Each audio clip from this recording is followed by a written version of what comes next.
former U.S. Vice President and Democratic presidential hopeful Joe Biden has dismissed the idea that China, the world's second-largest economy, poses much of a threat to the United States. "China is going to eat our lunch? Come on, man," he said at a campaign stop in May. "China isn't in competition with us. We can't figure out how they're going to deal with the corruption that exists within the system. They're not bad folks. Guess what? They're not competition for us." But Biden's view of China certainly does not match what I observed on a recent trip to Hong Kong and Shenzhen, at least when it comes to entrepreneurship and innovation. Shenzhen in particular astounded me. In 1979, just 40 years ago, Silicon Valley was already home to Apple and Oracle, and was busy populating its famous Sand Hill Road with the likes of Kleiner Perkins, Sequoia Capital, and other VC companies. Shenzhen, meanwhile, across the Pacific Ocean, was a small city dominated by the fishing industry, with just a few factories making cement, tractor parts, and fertilizer.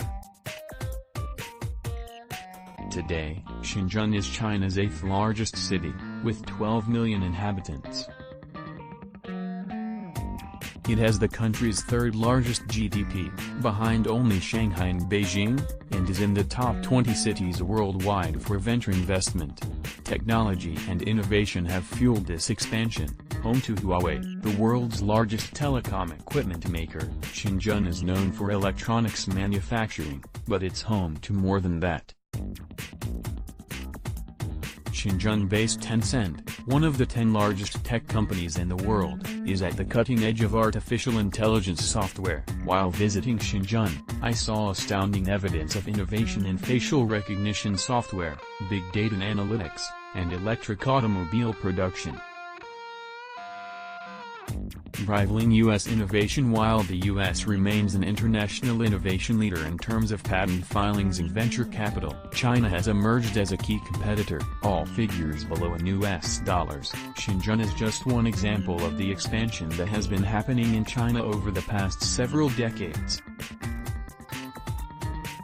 If we use patent filings as a proxy for innovation, Chinese innovators' share of patent filings seeking broad international intellectual property protection under the Patent Cooperation Treaty (PCT) of 1970 was a mere 4% in 2000, according to data from the World Intellectual Property Organization (WIPO). By 2018, their share was almost equal to that of innovators from the US and Japan, with residents of each country filing roughly 1/5 of all PCT applications. Domestic filings in China, patents for protection specifically in the Chinese market, soared over the same period, from about 200,000 to over 1.3 million. And, while U.S. inventors still file the most patents for IP protection in one or more specific non-U.S. countries, Chinese inventors are increasingly looking at markets abroad. China's number of patent filings in other countries grew by 15%, compared with only 2% growth each for the U.S. and Japan. China's inventors are getting the capital they need to commercialize their innovations. In 2008, nearly 60% of VC investments were made in the US and only 8% in China, but by 2018, China's 39% share of the world venture pie nearly matched the US's 42%, according to data from PwC, and data providers Statista and Preqin. China is now home to 3 of the top 5 cities for venture capital, reports the Center for American Entrepreneurship. VC investment in Beijing alone was nearly $73 billion in 2018, and experts expect it will surpass San Francisco as the #1 city for venture in 2019 or 2020. unicorn leaderboard. China boasts more than a quarter of the world's private companies that are worth at least the equivalent of $1 billion. In 2013, when the term unicorn was coined to refer to privately held companies with valuations of more than $1 billion, China had one such company, Alibaba. A mere 6 years later, more than a quarter of unicorn companies are founded in China, according to TechCrunch's Unicorn Leaderboard. Competing with the largest nation on Earth, other data points tell a similar story. Back in 2008, the Global Innovation Index, GII, created by Cornell University, INSEAD, and WIPO, ranked the U.S. as the most innovative country on Earth, and that was the last time the U.S. held a No. 1 position. After the financial crash that year, the U.S. plummeted to the 11th position, gradually working its way back to the 3rd spot in 2019. Meanwhile, China steadily climbed from the 37th most innovative country to the 14th. What does this index measure? According to the G website, 5 input pillars capture elements of the national economy that enable innovative activities. 1. Institutions. 2. Human capital and research. 3. Infrastructure. 4. Market sophistication. And 5. Business sophistication. 2 output pillars capture actual evidence of innovation outputs. 6. Knowledge and technology outputs. And 7. Creative outputs. The U.S. ranks in the top 25 countries across all 7 pillars and No. 1 in market sophistication. Notably, within the subcategories of the pillars, the U.S. is also No. 1 in global research and development companies, VC deals, revenue generated by intellectual property as a percentage of its total trade, and entertainment and media market. But China is tops in knowledge workers, patents by origin, high-tech net exports, and creative goods exports, plus has the largest domestic market, and it's close to overtaking the U.S. in VC deals. So it would behoove candidate Biden to take another look at China.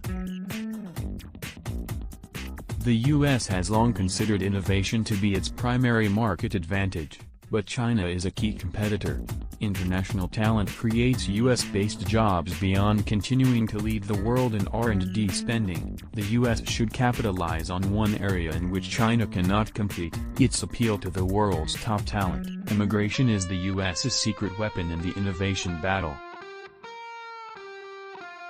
Wellesley's Sari Pakala Kerr, Harvard's William Kerr, the World Bank's Sagla Rusden, and University of Western Australia's Christopher Parsons looked at the flow of talent worldwide. Their data indicate that the U.S. draws nearly 8 times the number of immigrants holding patents as its nearest rival, Germany. Between 2000 and 2010, more than 194,000 patent owners immigrated to the U.S., who loses the most patent holders to emigration. That's right, China. Immigrants make up 38% of U.S.-based scientists and 27% of physicians. Immigrants are twice as likely to become entrepreneurs as native-born Americans, according to the Kauffman Foundation's 2016 Startup Activity Index. In 1996, 13% of new entrepreneurs in the U.S. were immigrants. By 2015, that had more than doubled to 27%.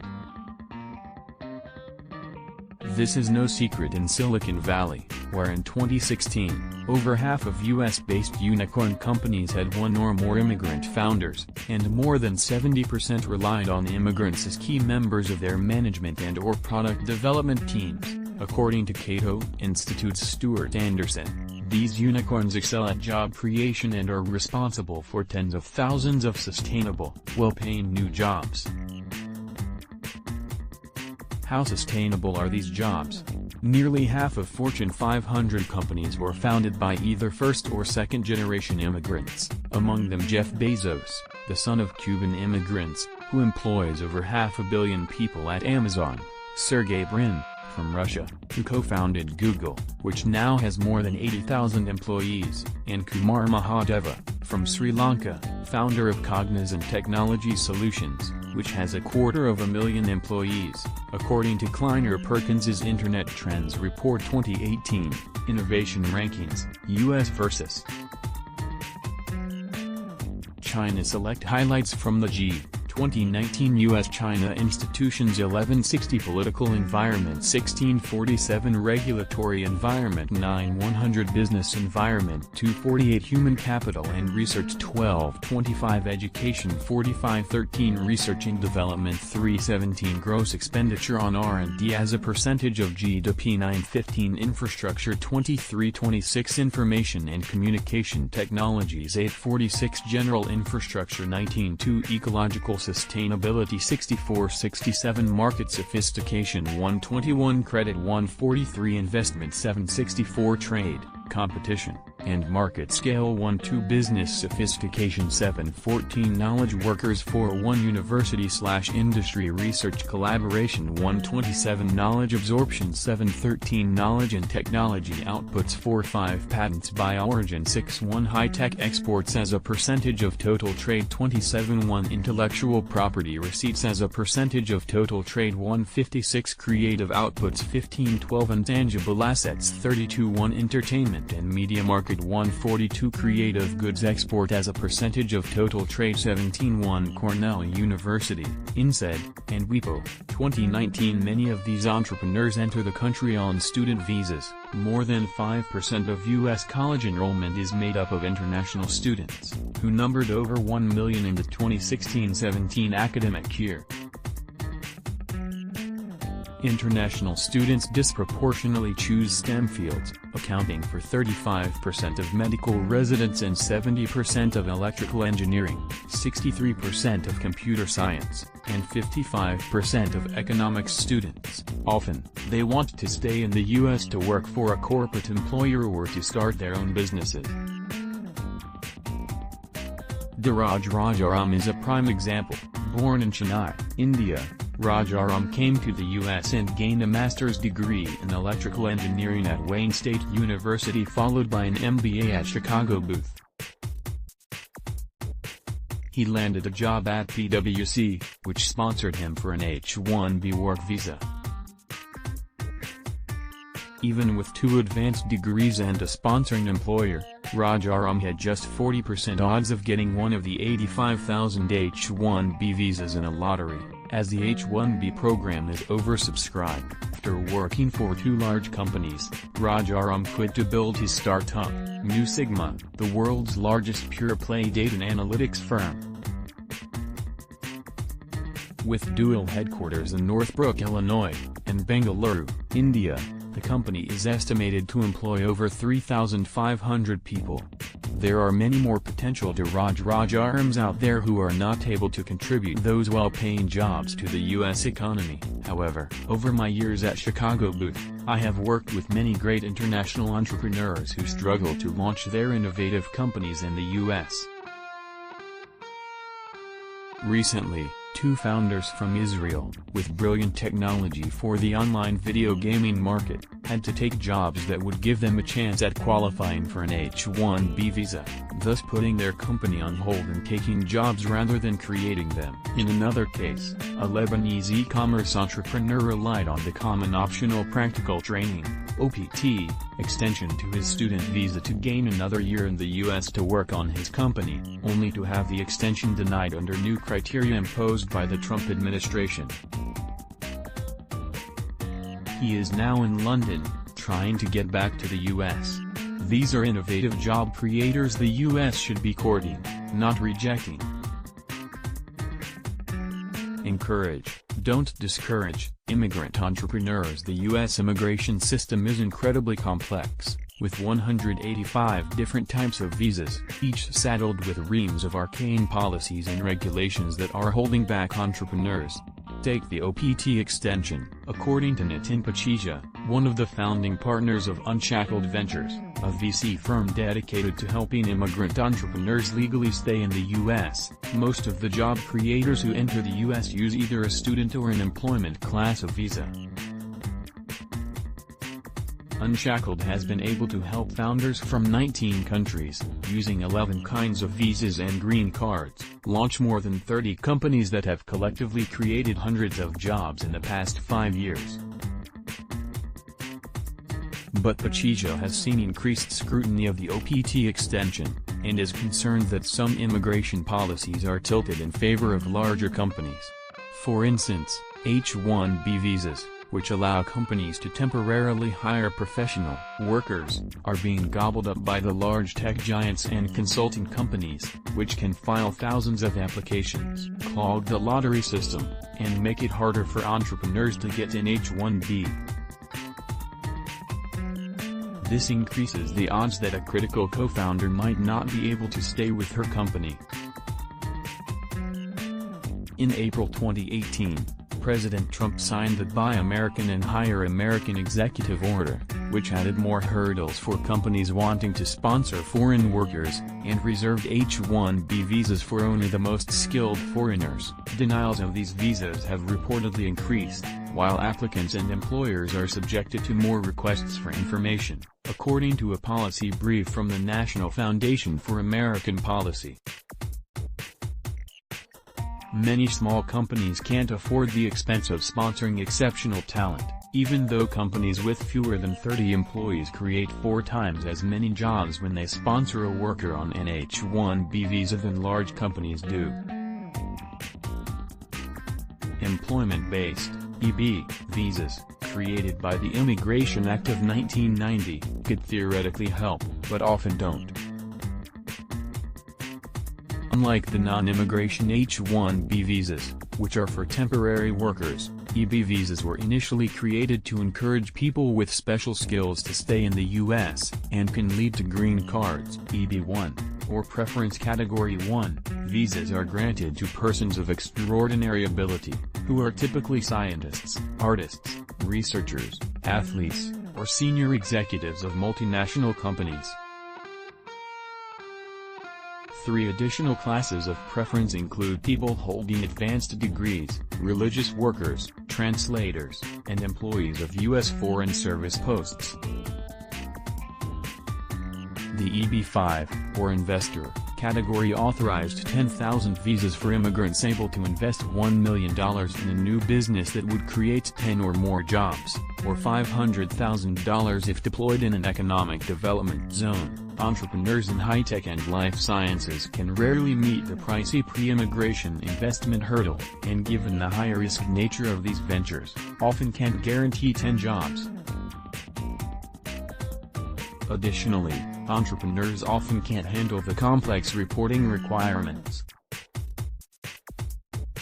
As a result, 75% of EB-5 visas go to people who can invest in real estate projects that immediately create construction jobs and can be audited for compliance. The U.S. should follow the example of Canada, Australia, and the United Kingdom and create a visa specifically for entrepreneurs, one that would allow people to start a company if they can raise the needed funding.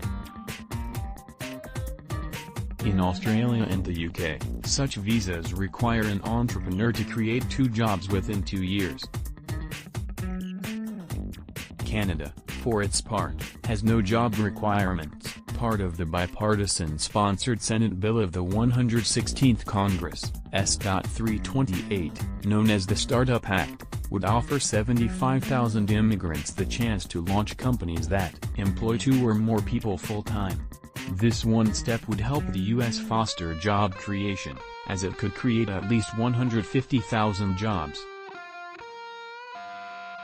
It is a step that would help the U.S. continue to be the top destination for the world's best talent. And that is what is required for the U.S. to stay competitive with China. Waverly Deutsch is clinical professor and academic director of University-wide entrepreneurship at Chicago Booth. Let's block ads. Why?